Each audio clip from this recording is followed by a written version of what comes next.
Hello everyone, welcome back to the channel. Assessment year 25-26 की ITR file करते समय आप लोग की ज़्यादातर क्वेरीज जो आ रही हैं वो लोन की टैक्स बेनिफिट को लेके आ रही हैं कि आईटीआर में लोन की टैक्स बेनिफिट कैसे क्लेम करें, कहां पे क्लेम करें, कितना कर सकते हैं, क्या क्या डॉक्यूमेंट्स रिक्वायर्ड होंगे क्लेम लेने के लिए। तो बेसिकली इसमें 5 टाइप्स ऑफ लोन्स को हम कवर कर रहे हैं। तो सबसे पहले यहाँ पे होम लोन की बात करेंगे, इसके बाद education loan, electric vehicle loan, personal loan, MSME या बिजनेस लोन। तो सबसे पहले बात करेंगे होम लोन की, जिसमें कि आपको 3 सेक्शन में डिडक्शंस मिलता है। इंटरेस्ट कंपोनेंट का और प्रिंसिपल कंपोनेंट का आपको सिर्फ एक सेक्शन में डिडक्शन मिलता है। इंटरेस्ट कंपोनेंट की बात करें तो सेक्शन 24B में आपको मैक्सिमम 2 लाख तक के डिडक्शंस मिलते हैं। इसके अलावा सेक्शन 80EE में 50,000 तक की बेनिफिट आपको मिलती है और सेक्शन 80EE में 1.5 लाख तक की इंटरेस्ट कंपोनेंट पे डिडक्शंस मिलती है। ये जो डिडक्शन सेक्शन 80EE का और 80EA का है, इसके लिए कुछ स्पेसिफिक कंडीशंस होते हैं जो कि फुलफिल करना होता है। सेक्शन 80EE में इंटरेस्ट कंपोनेंट पे डिडक्शंस क्लेम करने के लिए क्या क्या कंडीशंस आपको फुलफिल करना जरूरी है। ये जो बेनिफिट है ये ऐसे प्रॉपर्टी के लिए दिया जाता है जो कि फर्स्ट टाइम आपने बाई की हुई है।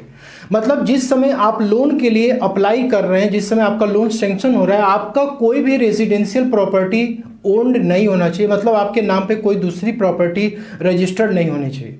यदि आप फर्स्ट टाइम होम बायर्स हैं तो आप सेक्शन 80EE का बेनिफिट ले सकते हैं। यहाँ पे जो एलिजिबल डिडक्शंस है वो सिर्फ 50,000 रुपीज़ तक का मैक्सिमम है पर फाइनेंशियल ईयर और सिर्फ इंटरेस्ट कंपोनेंट पे ही आपको मिलता है। दोस्तों, इसमें जो प्रिंसिपल कंपोनेंट है उस पर आपको कोई बेनिफिट नहीं मिलती है। दूसरा यह है कि यहाँ पे कोई भी एक इंडिविजुअल टैक्स पेयर ही सेक्शन 80EE का बेनिफिट ले सकता है, कोई एचयूएफ फर्म या कंपनीज नहीं ले सकती है। प्रॉपर्टी टाइप की बात करें तो सिर्फ रेजिडेंशियल प्रॉपर्टी हो सकती है।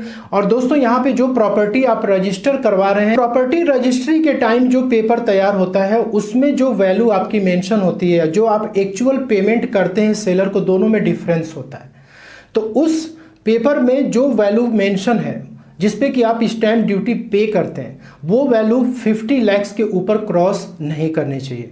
और दोस्तों, जो लोन का अमाउंट है वो 35 लाख रुपए से ज़्यादा नहीं होना चाहिए। और लोन का जो सैंक्शन पीरियड है वो 1 अप्रैल 2016 से लेकर 31 मार्च 2017 के बीच होना चाहिए। मतलब कि यदि इस पीरियड का लोन यदि आपका है 1 अप्रैल 16 से लेकर 31 मार्च 2017 के बीच का यदि आपका लोन है तो आप सेक्शन 80EE में इसकी बेनिफिट ले सकते हैं। और लोन जो है आपकी कोई फाइनेंशियल इंस्टीट्यूशन या हाउसिंग फाइनेंस कंपनी के द्वारा सैंक्शन होना चाहिए। और जो पीरियड ऑफ डिडक्शन है ये जब तक आप लोन अपना पूरा रीपे नहीं कर देंगे तब तक इसका क्लेम आप हर साल लेते चले जाएंगे। इसके बाद सेक्शन 80EE का जो कंडीशन है वो क्या है कि कोई भी इंडिविजुअल पर्सन है जो कि फर्स्ट टाइम घर को खरीद रहा है। दोस्तों, मोदी जी का एक सपना था कि सभी लोगों के पास घर हो, जिसके लिए कि उन्होंने अफोर्डेबल हाउसिंग स्कीम को निकाला। और इसमें ऐसी रियल एस्टेट की कंपनीज थी जिन्होंने कि कम लागत में ऐसे लोगों को घर प्रोवाइड कराया जिनके पास कि रहने के लिए मकान नहीं थे। तो यदि अफोर्डेबल हाउसिंग स्कीम के तहत आपने कोई भी घर खरीदा है लोन लेकर के, तो ऐसे केस में आप 80EE का बेनिफिट ले सकते हैं। और इसमें मैक्सिमम डिडक्शन 1,50,000 तक का है एक फाइनेंशियल ईयर में। और यहाँ पर भी आपको सिर्फ इंटरेस्ट कंपोनेंट पे ही बेनिफिट मिलता है। मतलब एक फाइनेंशियल ईयर में जो आपने इंटरेस्ट पे किया है उसका आप डिडक्शन ले सकते हैं। इसमें प्रॉपर्टी की वैल्यू 45 लाख से कम होनी चाहिए, स्टैंप ड्यूटी वैल्यू भी 45 लाख से कम होनी चाहिए। और लोन का जो सैंक्शन पीरियड है वो 1 अप्रैल 2019 टू 31 मार्च 2022 के बीच में होना चाहिए। और यहाँ पर भी कोई हाउसिंग फाइनेंस कंपनी या फाइनेंशियल इंस्टीट्यूशन से आपका ये अप्रूव होना चाहिए। और दोस्तों, यहाँ पे सबसे इंपॉर्टेंट आपको ये क्राइटेरिया है कि आपका जो हाउस है उसका जो एरिया होना चाहिए मेट्रो सिटीज में, यानी कि दिल्ली, मुंबई, कोलकाता, मद्रास 645 स्क्वायर फीट से ज़्यादा नहीं होना चाहिए। और यदि अदर सिटीज़ की बात करें तो 968 स्क्वायर फीट से ज़्यादा नहीं होना चाहिए। और ये जो एरिया है ये बिल्टअप एरिया यानी कि कारपेट एरिया है जिसमें कि आपकी ये प्रॉपर्टी बनी हुई है। यदि आपका इससे ज़्यादा यदि कंस्ट्रक्शन है तो उस केस में 80EE का बेनिफिट आप नहीं ले पाएंगे। इसके बाद यहाँ पे नेक्स्ट पॉइंट ये है कि ये जो डिडक्शन है ना 80EE का ये मैक्सिमम आप 5 ईयर्स तक ही क्लेम कर सकते हैं। मतलब कि यदि 2022 तक आपने लेट सपोज कि ये फाइनेंस कराया हुआ है तो 2027 तक इसकी बेनिफिट ली जा सकती है, उसके बाद नहीं ले सकता है व्यक्ति। ठीक है, इसके बाद ये है कि यहाँ पर भी है कि फर्स्ट टाइम होम बायर्स आप होने चाहिए। आपका कोई भी पहले से कोई रेजिडेंशियल प्रॉपर्टी नहीं होना चाहिए जब आप लोन को सैंक्शन करा रहे हैं। सेक्शन 80EE का बेनिफिट जो है वो आप ओल्ड टैक्स रिजीम में ही ले सकते हैं, न्यू टैक्स रिजीम में भी इसकी बेनिफिट आपको नहीं मिलने वाली है।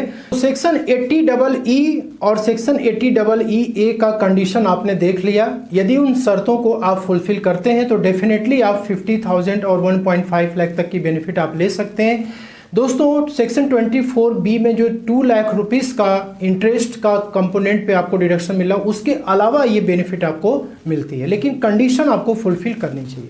तो सेक्शन 80EE में और 80EA में यदि आप नहीं आते हैं तो उस केस में नॉर्मल जो आपके होम लोन्स हैं उसमें आप मैक्सिमम 2 लाख तक क्लेम ले सकते हैं सेल्फ ऑक्यूपाइड के लिए, मतलब उस घर में आप खुद रहते हैं। और यदि दोस्तों वो लेट आउट है यानी रेंटेड प्रॉपर्टी तो उस केस में कोई भी लिमिट नहीं है। और इसी केस में दोस्तों जो प्रिंसिपल कंपोनेंट है उसका 80C में आप 1.5 लाख तक डिडक्शन ले सकते हैं। मेक श्योर करें कि 80EE और 80EA में जो प्रिंसिपल आपने पे किया है EMI में उसका बेनिफिट आपको 80C में नहीं मिलेगा। और इसके बाद नेक्स्ट यहाँ पे आते हैं एजुकेशन लोन पे। देखिए एजुकेशन लोन में सेक्शन 80E में आपको ओल्ड टैक्स रिजिम में बेनिफिट मिलती है और इसमें भी आपको इंटरेस्ट कंपोनेंट पे ही बेनिफिट मिलता है। तो यहाँ पर आपने जितना भी इंटरेस्ट पे किया है एक फाइनेंशियल ईयर में, लेट सपोज कि असेसमेंट ईयर 25-26 की ITR आप फाइल कर रहे हैं तो 24-25 में जितना भी इंटरेस्ट आपने पे किया उसकी आप जो है क्लेम कर सकते हैं। इसमें कोई भी लिमिटेशन नहीं है और जो प्रिंसिपल कंपोनेंट है इस पर कोई भी डिडक्शंस आपको नहीं मिलता है। अब 80E का जो मैक्सिमम पीरियड है लोन का डिडक्शंस क्लेम करने का ओल्ड टैक्स रिजिम में, वो दोस्तों मैक्सिमम 8 ईयर्स तक इसकी बेनिफिट आप ले सकते हैं, उससे ज़्यादा आप इसको क्लेम नहीं कर सकते हैं। और इसके बाद नेक्स्ट है इलेक्ट्रिक व्हीकल लोन। तो इसमें भी सेक्शन 80EEB में इसका क्लेम लेते हैं 1.5 लाख तक यदि आपके ऊपर एप्लीकेबल है। यदि इलेक्ट्रिक व्हीकल नहीं है तो उस केस में आप इसकी कोई बेनिफिट नहीं ले पाएंगे। और इसका जो 80EEB का जो लोन है उसका सैंक्शन पीरियड 1 अप्रैल 2019 टू 31 मार्च 2023 तक होना चाहिए। यदि आपका इस पीरियड के बीच में यदि आता है लोन सैंक्शन आपने कराया है तो उस केस में 80EEB में क्लेम ले सकते हैं, लेकिन यहाँ पर भी जो प्रिंसिपल कंपोनेंट है ना इस पर कोई भी बेनिफिट आपको नहीं मिलती है। इसके बाद पर्सनल लोन की बात करें तो देखिए ज़्यादातर क्वेरीज पर्सनल लोन को लेकर के आती है कि सर पर्सनल लोन है तो उस केस में क्या हम बेनिफिट ले सकते हैं। तो ऑब्वियसली यहाँ पे देखिए आपको ना तो प्रिंसिपल कंपोनेंट पे कोई बेनिफिट मिलता है ना ही इंटरेस्ट कंपोनेंट पे मिलता है। इसके बाद MSME और बिजनेस लोन की बात करें तो कोई भी सैलरीड इंडिविजुअल यदि है तो उसको इसका कोई बेनिफिट नहीं मिलेगा। यदि कोई पर्सन दोस्तों सिर्फ बिजनेस में इन्वॉल्व है, यदि उसने MSME या बिजनेस लोन लिया हुआ है तो उसका जो इंटरेस्ट कंपोनेंट है ना उसको बिजनेस एक्सपेंस की तरह अपने ITR में ट्रीट कर सकता है। मतलब उसका प्रॉफिट एंड लॉस अकाउंट और बैलेंस शीट जब प्रिपेयर होगा तो उसमें ये जो भी लोन्स के इंटरेस्ट पेमेंट हैं उसको शो कर सकता है, उसका बेनिफिट ले सकता है। और यहाँ पर जो इसका प्रिंसिपल कंपोनेंट है उस पर भी कोई बेनिफिट नहीं मिलती। तो चाहे वो होम लोन हो, एजुकेशन लोन हो या इलेक्ट्रिक व्हीकल लोन हो, आपके पास इसका इंटरेस्ट सर्टिफिकेट होना चाहिए। आपने जिस भी हाउसिंग फाइनेंस कंपनी या फिर फाइनेंशियल इंस्टीट्यूशन से लोन सैंक्शन कराया है उसको आप जो है 24-25 के लिए इंटरेस्ट सर्टिफिकेट्स आप मांगेंगे तो आपको मिल जाएगा और उसी के आधार पर आपको इसकी बेनिफिट लेनी है। यदि आपका लोन नहीं है और आप जो है फेक तरीके से इन सेक्शंस में यदि आप डिडक्शंस क्लेम कर रहे हैं तो आपके लिए प्रॉब्लम्स हो सकती है। आगे चल के आपकी ITR स्क्रूटनी में जा सकती है दोस्तों और आपसे इसका प्रूफ मांगा जा सकता है।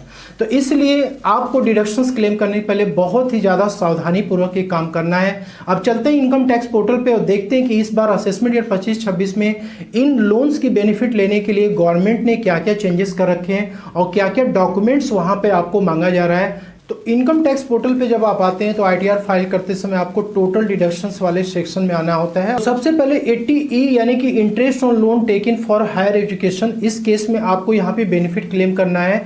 तो आपको क्या क्या डिटेल्स यहाँ पे सबमिट करना होगा। तो देखिए यहाँ पर आपको एडिट पे क्लिक करना होता है और इसके बाद आप देख सकते हो कि यहाँ पर आप कोई भी अमाउंट डायरेक्टली इंटर नहीं कर सकते हो। इसके लिए सिंपली आपको यहाँ पे ऐड अनदर पे जाना होता है और देखो यहाँ पे आपको कुछ बेसिक डिटेल्स जो मैंने आपको बताया कि आपके पास डॉक्यूमेंट्स होना चाहिए इसका क्लेम लेने के लिए, और उस डॉक्यूमेंट्स में आपको लोन टेकन फ्रॉम मतलब कि आपने कौन से फाइनेंशियल इंस्टीट्यूशन से या बैंक से लोन लिया हुआ है उसका नाम, जो कि इंटरेस्ट सर्टिफिकेट में आपको मिल जाएगा। उसके बाद नेम, उस बैंक का नेम इंटर करना है और लोन का अकाउंट नंबर इंटर करना है, किस डेट को लोन सेंक्शन हुआ था, कितना अमाउंट लोन का आपने सेंक्शन कराया हुआ है और 31 मार्च 2025 को लोन का आउटस्टैंडिंग बैलेंस क्या है, और दोस्तों सेक्शन 80E में आप कितना क्लेम यहाँ पे ले रहे हैं। तो जो इंटरेस्ट आपने पे किया है इंटरेस्ट सर्टिफिकेट में मेंशन है वो अमाउंट यहाँ पे एंटर करना है, देन आपको सेव पे क्लिक करना है। और इसके बाद सेकंड यहाँ पे section 80EE interest on loan taken for residential house property. तो इसकी बेनिफिट के लिए आपको अगेन एडिट पे जाना है और यहाँ पर भी डायरेक्टली अमाउंट इंटर नहीं कर पाएंगे, ऐड अनदर पे आपको जाना है और इसके बाद जो इन्फॉर्मेशन 80E में आपको इंटर करना था सेम टू सेम इन्फॉर्मेशन आपको यहाँ भी फीड करना है, जो कि आपको इंटरेस्ट सर्टिफिकेट से ही मिल जाता है। और इसके बाद फिर से सारी डिटेल्स इंटर करने के बाद आपको सेव पे क्लिक करना है। और इसके बाद नेक्स्ट है section 80EE deduction in respect of interest on loan taken for certain house property.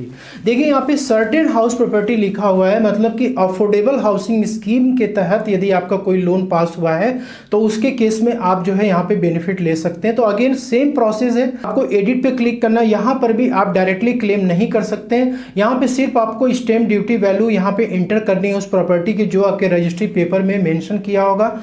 Add another पे आप जाएंगे और यहाँ पर भी आपको वो सारी डिटेल्स इंटर करनी है जो कि 80E में 80EE में आपको सबमिट करना था। ठीक है, तो ये सारी डिटेल्स इंटर करने के बाद आपको सेव पे क्लिक करना है। इसके बाद सेक्शन 24B में जो इंटरेस्ट ऑन होम लोन का डिडक्शन है, तो इसके लिए आपको ग्रॉस टोटल इनकम पे जाना है और यहाँ पर आपको हाउस प्रॉपर्टी हेड में आना होता है। ठीक है, तो इसमें जो भी इंटरेस्ट का आपको क्लेम लेना है इसके लिए देखिए यहाँ पे एक अलग से शेड्यूल दिया हुआ है, इंटरेस्ट ऑन बोरोड कैपिटल। इस पे आपको क्लिक करना है, यहाँ पे आपको ऐड अनदर पे जाना है और यहाँ पर भी देखिए आपको सेम फॉर्म फिलअप करना है जो कि आपने 80EE में फिलअप किया था। यहाँ पे जैसे अमाउंट अपडेट करेंगे 2 लाख से ज़्यादा एक्सेप्ट नहीं करेगा सेल्फ ऑक्युपाइड के केस में। इसके बाद आपको सेव पे क्लिक करना है। तो ये सारे जो डिडक्शन से आपको ओल्ड रेजिम में मिलेंगे। यदि आप अपनी आईटीआर को न्यू रेजिम में फाइल करें तो उस केस में आपको कोई बेनिफिट यहाँ पे नहीं मिलने वाला। तो इन रूल्स को ध्यान में रखें और इसके अकॉर्डिंग अपनी आईटीआर को फाइल करें। आशा करता हूँ कि आपको वीडियो में दी गई जानकारी पसंद अच्छी लगे। लाइक शेयर जरूर करें। मिलते हैं नेक्स्ट में। Thank you so much.